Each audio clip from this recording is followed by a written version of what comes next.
that reason, to wrap up that whole tangent, this is one of my favorite, proudest works.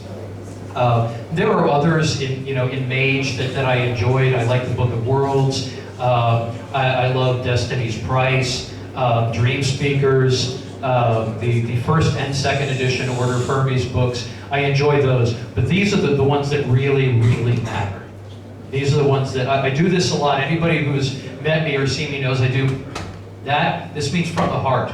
That's real. Those are the ones that are for me. Other questions? Yes. Hello, I'm George. Hello. Can you explain the basic idea of paradox into the world of Mage? There's nothing basic about paradox, but sure. The difference between paradox for technocracy and paradox for tradition. Why does technocracy doesn't get the same kickback from paradox? Basically it's the same. They're doing the same thing in different measures. Because it's that whole idea of reality is what you think reality is, and when you can. The analogy I often used in Mage with paradox is, and Kathleen Ryan wrote this into her wonderful story. I think it was at the beginning of Mage 2nd edition. The idea is, imagine reality as a river. You drop a rock in the river, it goes beep. You put your fingers in the river gently, it goes. You take a big fucking rock and go. You get a bigger splash, and you disrupt things more. Paradox is the momentum, is the flow of the river. Whoever has got people believing that their version of the truth is the truth controls the flow of the river.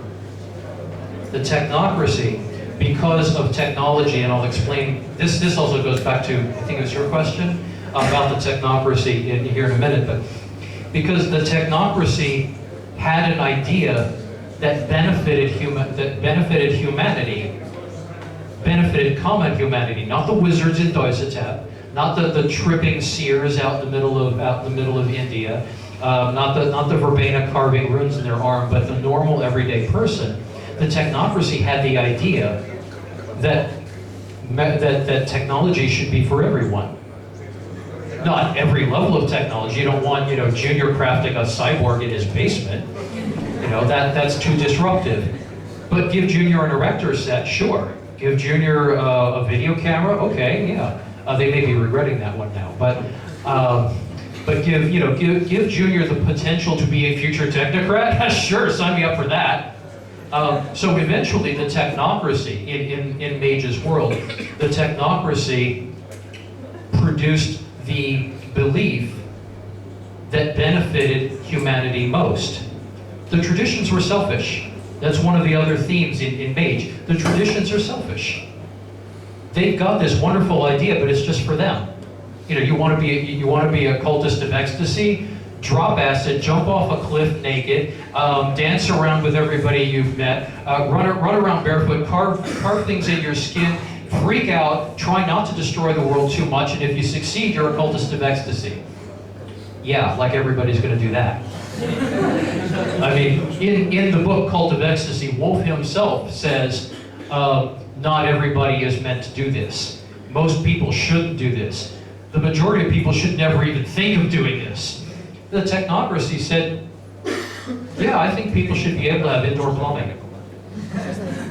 Yeah, I think people should be safe from werewolves. I think that wizard over there on the hill who has got these zombie slaves, I think that guy is a disturbance of the peace. Let's get rid of him. That's what the Order of Reason, and for the people who aren't familiar with Sorcerer's Crusade, this is where the order, where the technocracy and the traditions are on, well, more or less equal footing. The traditions actually have the advantage here. But this is, in the Renaissance, the Order of Reason is starting to get organized, and the traditions were going, oh shit, we're in trouble now. Oh man, they've got these, wow. The people like these ideas. Oh boy, we're in trouble. Let's go over here and let's make ourselves a realm and argue with each other for 7 years before we come up with 9 people who will try and kill each other. And then we'll prove how enlightened we are. See, there are many themes running through Mage, and one of them, like I said, is the traditions are selfish. The technocracy has a basically good idea that's gone way too far.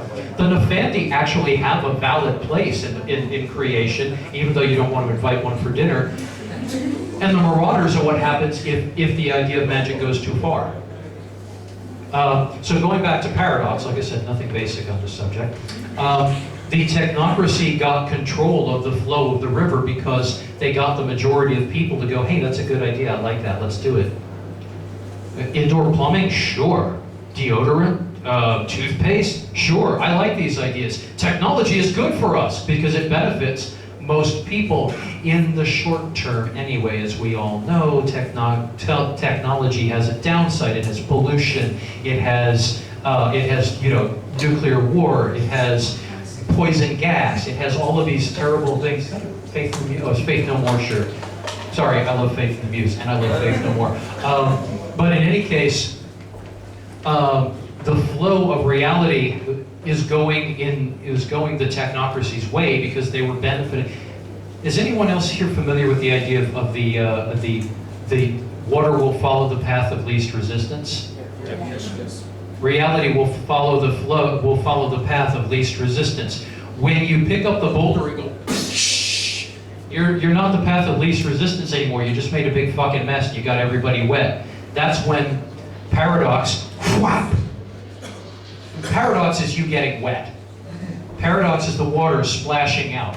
Paradox is the fact that the water now has to go around the boulder. And that's the analogy was, you can personify it as paradox spirits. You can say the magic, the mage, falls into a realm of quiet, where he gets caught up in his own madness. But basically, paradox is what happens when two contradictory realities try to occupy the same space at the same time. I see you're nodding, so that must have been the right answer.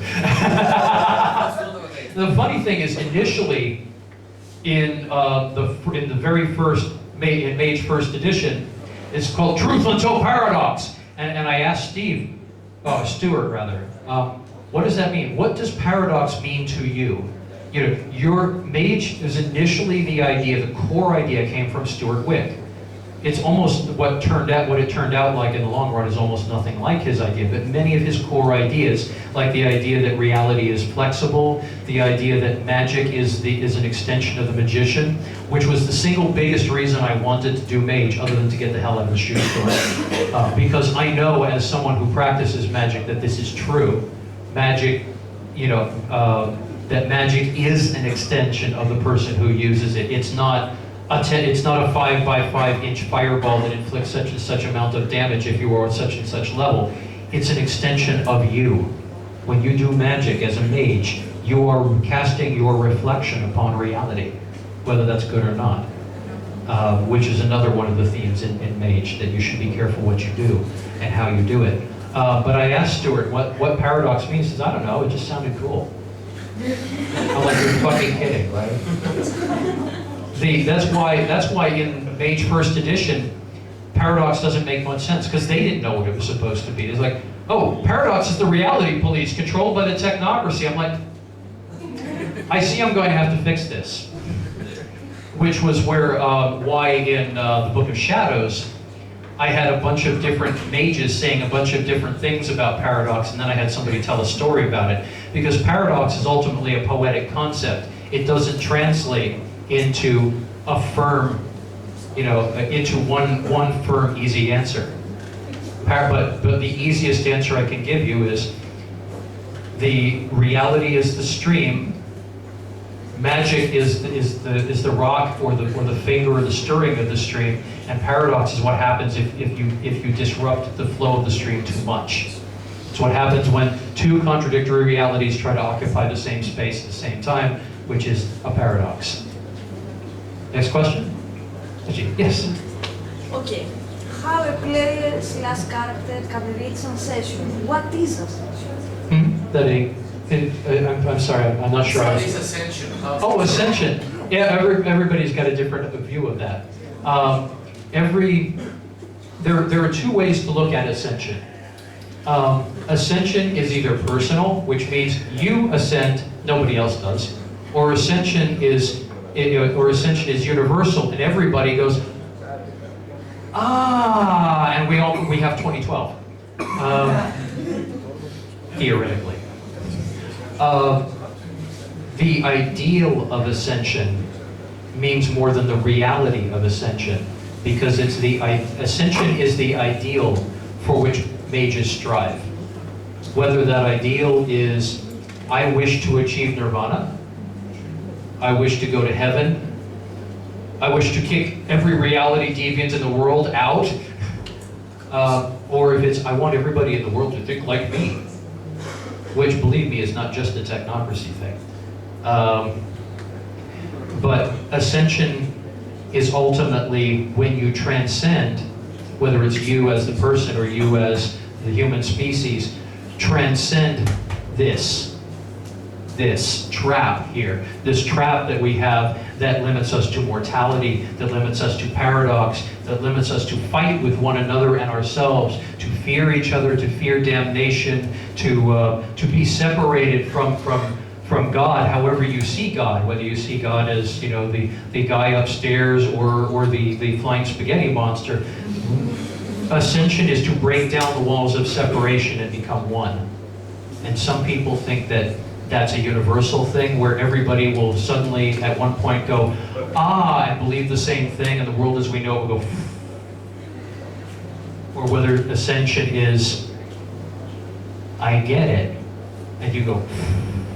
Either way, reaching Ascension is when everything, this world as we know it, goes to somebody because you have transcended it. It is transcendence. And it is more of an ideal than a reality for almost everyone. Because I've been answering a lot of questions with these guys over the last few days about Porthos.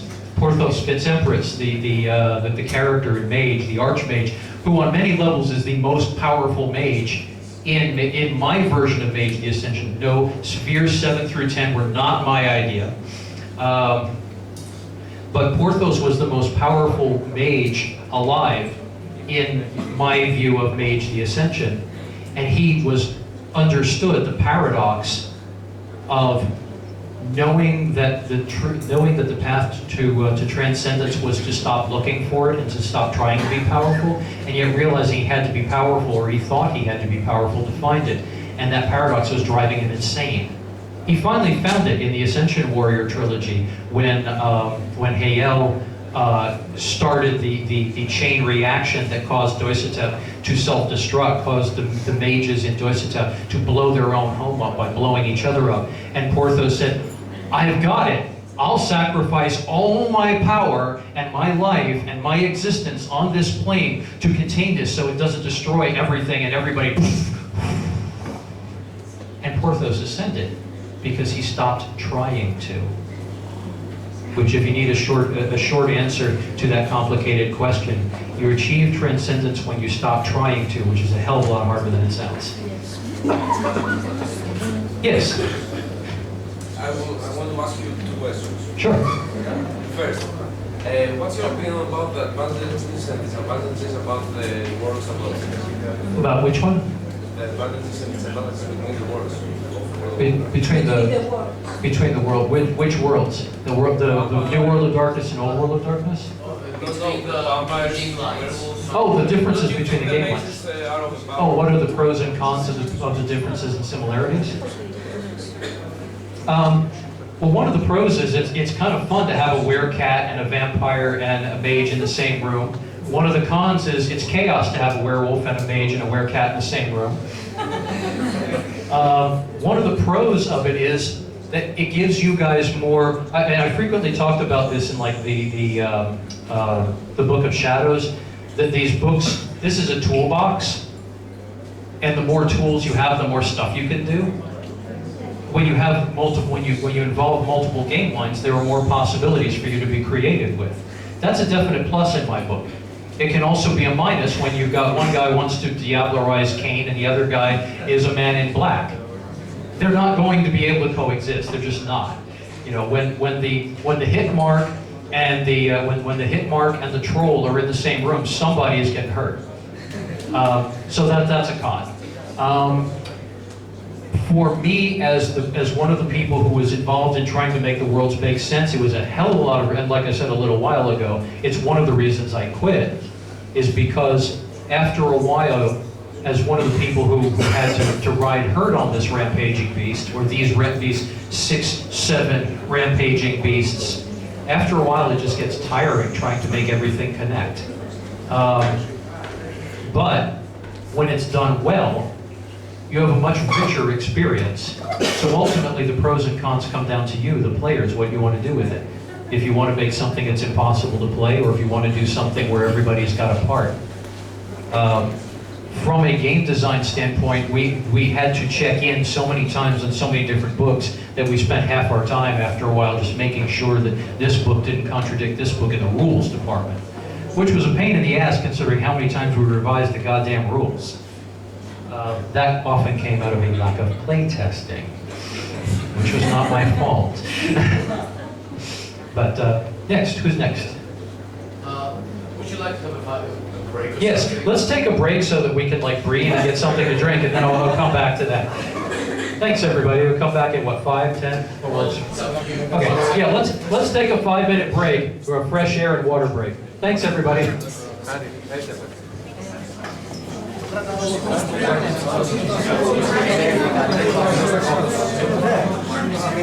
Posso chiedere il taglio?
Άρα θα βάλω 5